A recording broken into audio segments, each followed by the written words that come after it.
Now, a few years ago, social media was only regarded as mere slang being tossed around between high school and university students. Today, social media exerts tremendous influence over the way people, all of us, all ages and business globally operates. With the rise and constant change within the social media sphere, it's important to keep track of the interesting trends, facts and statistics.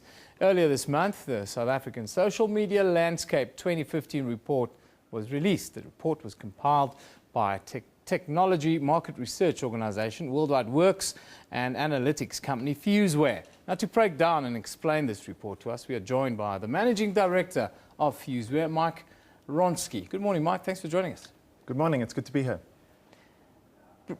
Before we get into the facts and the trends, just explain the background to this report and its purpose, really. Right. Well, the report's been going for 4 years running, and in the beginning we wanted to have an annual compilation of everything a marketer in South Africa needs to know about social media. What the trends are, what the stats, where things are going, how a company is using it, and more importantly, how a consumer is using it. And what are the main things that you've sort of picked out within the South African market or the wider African market in the last 12 months? Right. So the last 12 months has been an insane, incredible time for social media. From a consumer perspective, we've had incredible growth from the visual social media networks. For example, Instagram. There's over 1.2 million people on Instagram in South Africa now actively using it every month. YouTube has absolutely rocketed in usage. It's now up to 7.7 million active users. And from a business perspective, over 90% of South African brands are on social media in some way.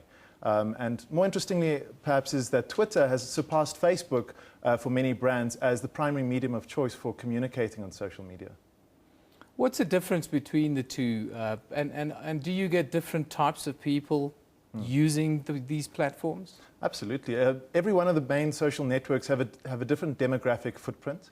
So Facebook and Twitter are inherently different in nature. Twitter is obviously a lot more public, so anybody can create a profile, easily share their updates, share their thoughts to the world. And brands are seeing that as a valuable CRM platform, customer relationship management, in order to glean valuable customer feedback. And I think from a demographic perspective, Facebook now has over 11.8 million monthly users, which means it's starting to approximate the demographics of the country, which is a great way of marketers to better target advertising to the right people. You don't have to pay millions and millions for your research anymore, it seems, Mike. Moving to the rise of the visual social media, is it simply because we live in the age of self-obsession that the Instagrams and the like are now moving on? Or is it that you can make yourself look prettier on Instagram? Well, there's something to be said about adding filters to those photos. But what we found in our research is the #1 filter that people use is no filter. They don't actually apply filters to the most popular photos. So that's been an interesting trend.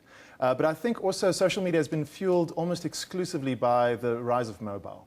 So as more and more people get access to high-end feature phones, entry-level smartphones, data costs come down, and even the telecoms, like Cell C, are creating deals with the networks like WhatsApp to bring down data costs further. Yeah. People are engaging, and it's cheaper and more effective to actually use visual media.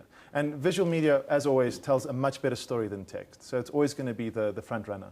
You're talking about visual media. Let's talk about YouTube and YouTube channels. What's the #1 YouTube channel in South Africa right now, and why? Right. So this really surprised me as soon as I saw it come out of the research. The #1 channel is owned by an 18-year-old matriculant called Nadav Ossendrever. He started a channel called Kruger Sightings a few years ago. A simple way of just showing the best videos from the Kruger National Park to the world. And it surpassed 100 million views about a week ago. So it's beat out every other brand, agency, media company in the country for this. Shows you content is king, right? Absolutely, always. Almost a decade ago, we see the periodicals come in. It was all about Mix It, and Mix It was the next big thing. Is this still a popular platform within the South African community? Yes, absolutely. People think Mix It is dead. They've got about just under 5 million active monthly users. So it still far surpasses Instagram in terms of raw usage. But if you look at the relative growth, they've decreased 30% year on year. So, you know, the new darlings of social media are the Instagrams of the world. Snapchat and those private instant messaging platforms are on the rise. So I think that's maybe the next big thing where people are taking a stand against privacy. They want more privacy. So the instant messaging platforms give them that.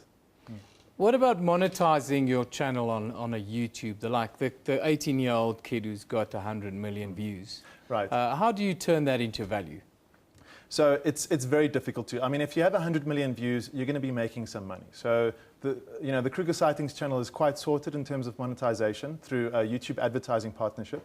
I think YouTube has done it really, really well in terms of enhancing the platform for the content creators and their partners. So one of the key trends that we've seen is that individual YouTubers, people like you and me, are now creating their own YouTube accounts, creating great quality content and building their audiences that way without the support of organizations, and they're getting ad revenue from those views.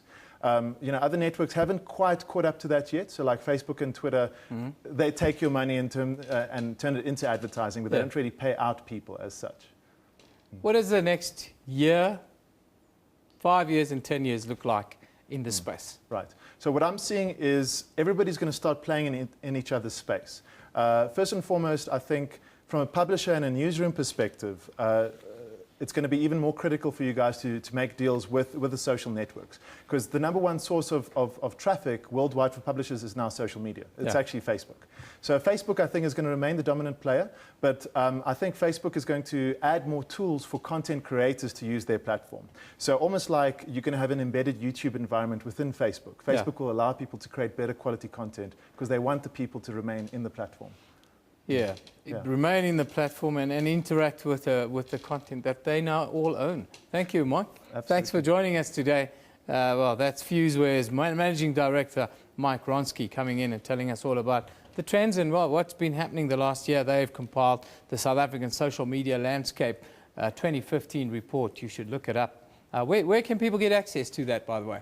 Right, so the report is available from the Worldwide Works website. If you just Google Worldwide Works, you'll see the press releases and you can get more information from there. Okay, it's on Worldwide Works. Mike Ronsky joining us in the newsroom studio today. On that